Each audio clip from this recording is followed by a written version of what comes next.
paamuhin ang lahat ng taong nakatingin sa iyo o paamuhin ang taong lahat na nasa paligid mo. Gawin mo lamang ito sa iyong pagpaligo sa araw-araw. Hello mga guys, kumusta kayo? Panibagong araw, panibagong video na naman tayo.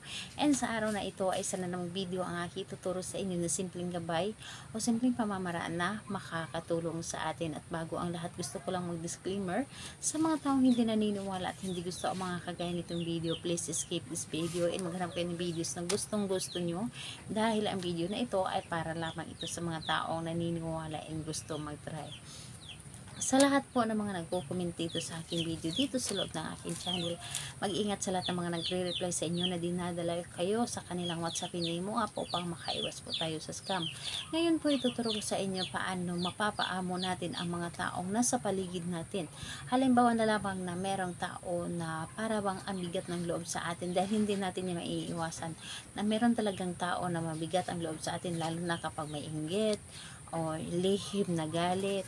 So mapapaamo natin sila, yung tipong mawawala yung galit sa atin, para bang ang gaan ng loob nila sa atin, na para bang ang gustong gusto nila na kaibiganin ka, kausapin ka, o yung tipong meron tayo kasing ugali na kapag hindi pa natin nakikilala ang isang tao, ang sama ng approach natin sa kanila, or sabihin natin na maldita siya, stricta siya, yung tipong mga ganon. Pero kapag nakilala natin ang isang tao, nasasabi natin mabait. So ganun po ang ating gagawin, na para bang magdalawang isip sila na papansin sa inyo, pero napakabait mo pala at napakagaan ng loob nila sa inyo.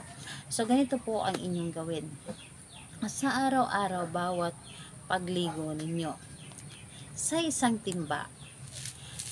timba or isang balding tubig na pampaligo po ninyo.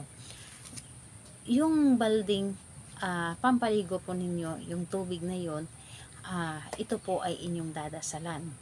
Dadasalan ninyo ito ng isang Ama Namin, isang Aba Ginoong Maria, at isang sumasampalataya. At kung hindi ninyo ito alam ang dasal na ito, pwede ninyong hanapin sa Google. Mag-Google po kayo.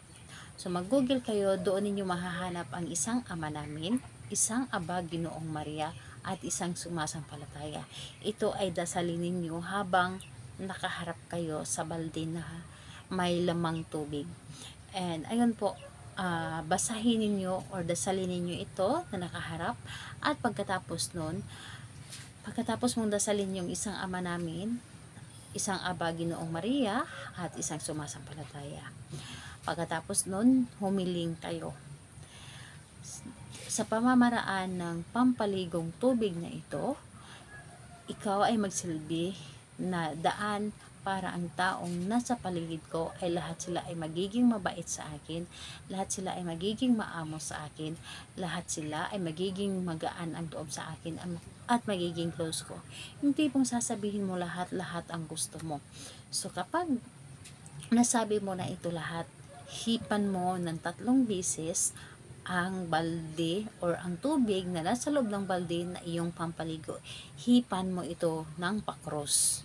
So 3 beses mo itong hipan at i-claim mo talaga sa iyong sarili na ito ay gagana. Kailangan na hindi lamang ito basta-basta gawin, kundi nanggagaling mismo sa ating puso kung gaano natin kagusto na lahat ng tao na nasa paligid natin ay magiging mabait sa atin.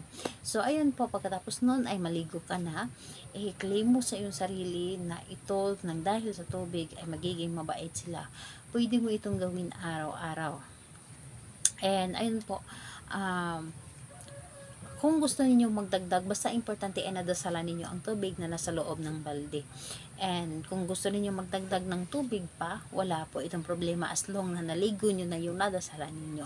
So ayun po, kahit anong araw po pwede itong gawin at oras pwede itong gawin. Salamat po sa inyo. Bye bye everyone. God bless us all.